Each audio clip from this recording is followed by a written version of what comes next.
ঘুমানোর আগে 7 বার যদি এই দোয়াটি আপনি পড়তে পারেন, আপনার মনের সব আশা আল্লাহ কবুল করে দেবে। সব আশা আপনার কবুল হয়ে যাবে ইনশাআল্লাহ। এটি আপনি আপনার পরিবার মানুষকে শেয়ার করবেন।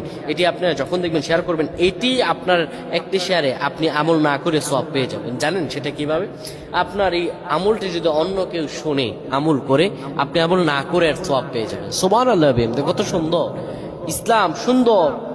আপনি আমল মানুষের কাছে ছড়িয়ে দিবেন, মানুষের কাছে আমলগুলো শেয়ার করবেন, আল্লাহ তাআলা আপনাকে ফজিলত দান করে দেবে। প্রিয় ভাইরা আমার, অনেকে মনের মধ্যে অনেক আশা, অনেক ব্যথা, অনেক চিন্তা, অনেক চেতনা, কি করব, আপনি আল্লাহ আপনার শব্দ কবুল করে নেবেন। প্রিয় ভাইরা আমার, ঘুমানোর আগে যদি কোনো ব্যক্তি পড়তে পারে,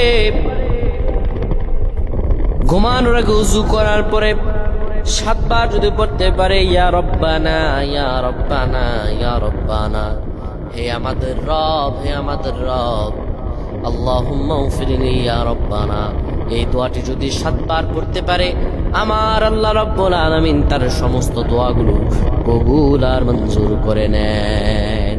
সুবহানাল্লাহ।